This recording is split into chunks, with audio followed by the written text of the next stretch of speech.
مسروق ابن اجدع فرماتے ہیں رحمہ اللہ کہ صحبت 70 نبی صحابیہ کہ میں نے 70 صحابہ کی صحبت اٹھائی سے مراد ہے کئی صحابہ. 70 کا لفظ عدد کے لیے نہیں ہوتا، کثرت کے لیے ہوتا ہے. تو میں نے ان سب کا علم 6 آدمیوں میں دیکھا.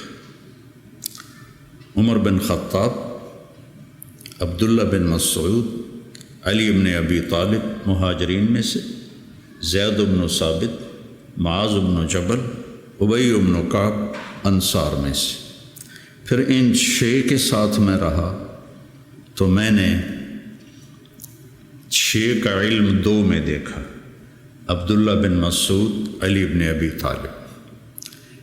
میرا اس پہ اضافہ ہے کہ میں نے ان 2 کو پڑھا تو مجھے علی بن طالب سب پر فائق نظر آئے کہ ان سے بڑا عالم صحابہ میں کوئی نہیں تھا،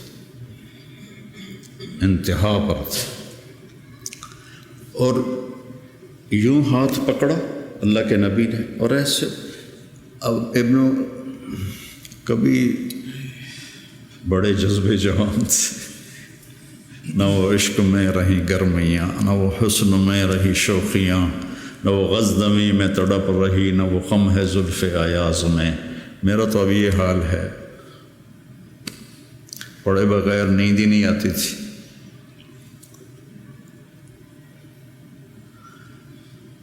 سب سے زیادہ حضرت علی کے فضائل ہیں، سب سے زیادہ.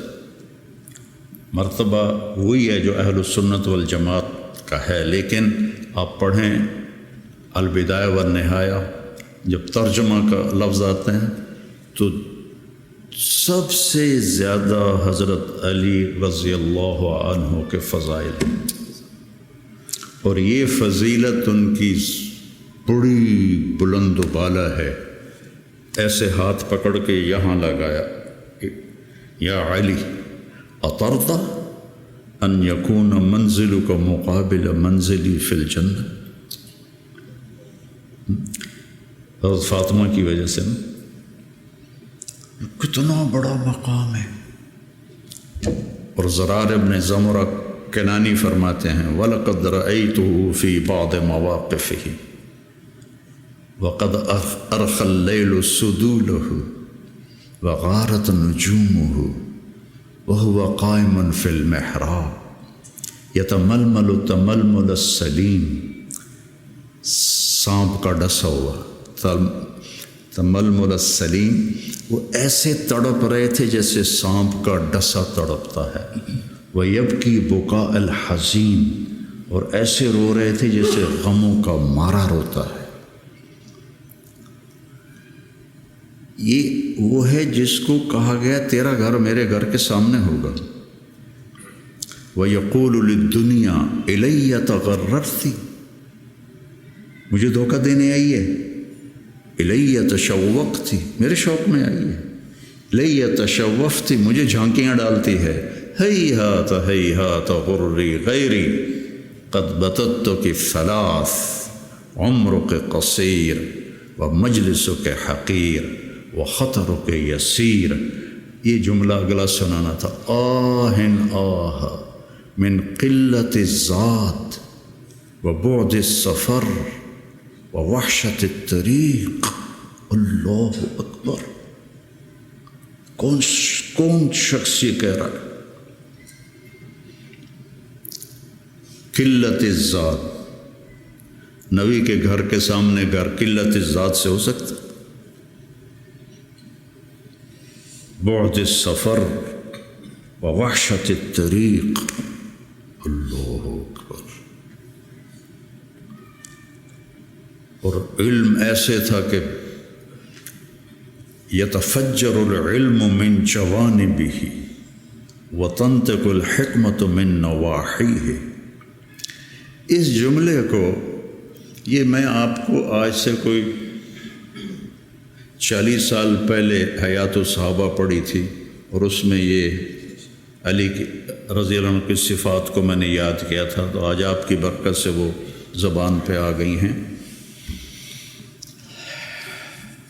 ان کے روئیں روئیں سے علم کے چشمے پھوٹتے تھے، اور حکمت نے ان کو گھیرے میں لیا ہوا تھا۔ میں نے یاد بھی کیا، میں نے ترجمے بھی کیے، لیکن اس کو حقیقی طور پر میں سمجھا، گلگت جا رہے تھے تو راستے میں بڑے خوبصورت مناظر آتے ہیں، چلاس پر تو پھر کالے پہاڑ شروع ہو جاتے، اس سے پہلے بڑے خوبصورت مناظر آتے، پہاڑوں سے ایسے چشمے گر رہے ہوتے۔ تو ایک پہاڑ سے گزرے نا تو اس میں سے چشمے بہت سارے گر رہے تھے ایسے۔ تو ایک دم مجھے یہ جملہ سمجھ میں آیا کہ میں نے گاڑی رکوا لی، میں نے کہا یار وکھن دیو، میں ان کو ایسے دیکھ رہا تم یتفجر العلم من جوانبہ، پہاڑ کے پتھروں سے چشمے نکل رہے تھے 15-20، تو انہوں نے پورے پہاڑ کو خوبصورت بنا دیا تھا۔ اب تصور کرو اگر اس پہاڑ کے ہر پتھر سے چشمہ پھوٹ رہا ہو تو کتنا خوبصورت ہوگا۔ علی کو اس جملے میں پہاڑ دکھایا گیا ہے، اور اس کے ایک ایک پتھر سے علم کے چشمے نکل رہے ہیں، اس کے ایک ایک روئیں سے علم کے چشمے نکل رہے ہیں۔ وہ کیا چیز ہوگی؟ اور حکمت زبان کا بول ہے، من یؤت الحکمت فقد اوتی خیرا کثیرا، اور ان کو حکمت نے چاروں طرف سے گھیرے میں لے لیا ہے۔ صرف ان کی زبان کا فعل نہیں رہا حکمت، بلکہ پورے وجود نے حکمت کا لباس پہن لیا ہے۔ اور پھر وہ کہتے ہیں قلت الذات بعد السفر وحشت الطریق، دی جائے ایام کی تلخی کو بھی ہنس کے ناصر، غم کو سہنے میں بھی قدرت نے مزہ رکھا۔